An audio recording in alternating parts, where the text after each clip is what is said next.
कि हमारी जो धारणाएं होती हैं और अंतर आत्मा हमारी क्या कहती है, और जो संत हैं, ऋषि मुनि हैं, जो हमारे गुरु हैं, जो हमारे टीचर हैं, उन्होंने हमें क्या सिखाया है।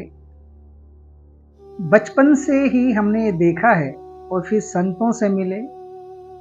हर संत ने यही कहा, अपने अंदर झांको।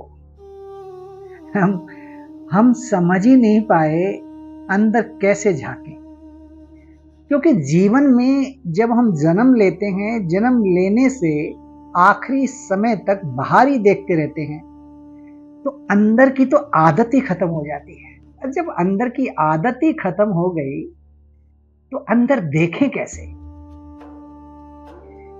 मैं आपको एक बात बता रहा हूं, हो सकता है आप सभी उससे सहमत नहीं हो, लेकिन थोड़ा सा अनुभव मैंने किया है, और अनुभव जो है वही कुंजी है हमारे अध्यात्म की, हमारी विरासत की।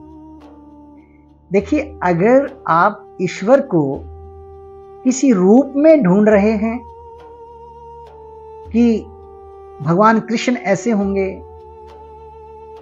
पवन पुत्र हनुमान का ये रूप होगा, विष्णु भगवान का ये रूप होगा, अगर आप इन रूपों में उन्हें ढूंढ रहे हैं तो शायद वो ना मिल पाए। मैं आपको दिल से कह रहा हूं और सच कह रहा हूं, ये भी ध्यान रखना। ईश्वर जो है वो आपका जो अंतर आत्मा जो बैठी है, और जो आप स्वयं हैं, वो ईश्वर का रूप है। हो सकता है इस बात को आप किस रूप में लें, आप इसको थोड़ा ऐसे समझिएगा। हम बचपन से सुनते आए हैं कि गलत करेंगे नरक में जाएंगे, पुण्य करेंगे स्वर्ग में जाएंगे। साइंटिफिक भाषा से आप समझेंगे, हमारे इस शरीर में नरक का भी प्रभाव उतना है और स्वर्ग का प्रभाव भी उतना है। जब आप गलत विचार, गलत बोलना, किसी के साथ धोखा करना, किसी के सामने झूठ बोलना, चीटिंग करना, किसी के पैसे मार लेना, और फिर आपको नींद ना आना, हमेशा भय सताना, कल क्या होगा क्या नहीं होगा, तो ये जो जीवन है आपका नरकीय जीवन बन जाता है।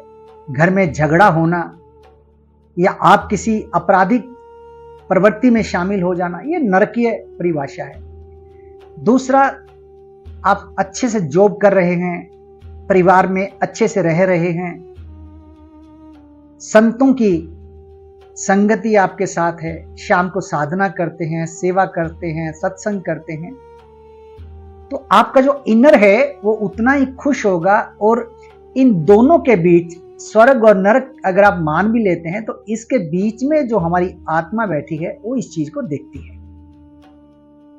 और उसे बड़ी खुशी होती है जब उसका कोई बच्चा सही संगति को पकड़ लेता है। अब आप देखिए, अंदर वो देख रहा है और हम ईश्वर को बाहर ढूंढ रहे हैं। तो ईश्वर जो है बाहरी रूप में ईश्वर नहीं है। पहली बात तो आप ये मान लीजिए, भगवान जो है वो बाहर नहीं है, वो अंदर है। और अंदर आप इसलिए नहीं देख पाते क्योंकि सालों से आपका जो दृष्टि है वो आउटसाइडर है, बाहर का देख रहे हैं आप। तो ईश्वर को ढूंढने के लिए आपको कहीं जाने की जरूरत नहीं है। केवल मात्र अपने शरीर से, अपने मन से द्वेष भावना, किसी की आलोचना करना, गलत व्यक्ति का संगत और निंदा करना छोड़ दीजिए।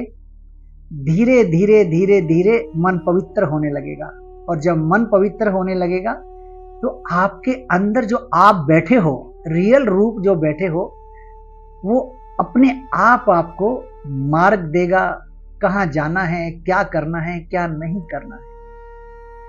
और जो ये तीर्थ यात्राएं हम लोग जाते हैं, ये इसलिए जाते हैं कि वहां से आप चार्ज होके आइएगा और अपने परिवार में, अपने इलाके में, अपने समाज में उस ज्ञान को बांटिएगा। ईश्वर को ढूंढने के लिए कहीं जाने का आवश्यकता नहीं है, क्योंकि ऐसे अगर ईश्वर ढूंढने से मिलते तो हमारी साइंस, हमारे साइंटिस्ट ऐसे ऐसे उपकरण हो गए हैं कि संसार में आप कहीं भी बैठे बैठे बात कर सकते हैं, देख सकते हैं, बोल सकते हैं। तो ब्रह्मांड में अगर या कहीं भी ईश्वर का अगर इस तरह का वजूद होता तो आज तक ढूंढ लिया होता। ईश्वर जो है वो है आपके इनर, अंदर, और ईश्वर वहां है जहां आपके हृदय में नफरत नहीं है, आपके हृदय में प्रेम है। ईश्वर का केवल एक भाषा है जो मैं समझ पाया हूं, वो है प्रेम की भाषा। इस दुनिया में आप प्रेम से किसी भी जीत सकते हैं, आप द्वेष भावना से किसी को नहीं जीत सकते, और क्षमा से आप किसी को भी जीत सकते हैं। तो ईश्वर को ढूंढना है तो अपने अंदर ढूंढिएगा। ईश्वर बाहर नहीं है। मैं धर्म क्षेत्र कुरुक्षेत्र में हूं, जहां भगवान कृष्ण ने गीता का उपदेश दिया और यही देखा कि ईश्वर अनुभव करने की चीज है। और हां, हमारे सामने से कितनी ही बार सूक्ष्म आत्माएं ईश्वर रूप में आती हैं, चली जाती हैं, पहचान ही नहीं पाते हैं। अकस्मात जब कभी कोई एक्सीडेंट हो जाता है और आप बच जाते हैं, वो ईश्वर की कृपा है। कुछ भी अनहोनी होती है और आप बच जाते हैं, वो ईश्वर की कृपा है।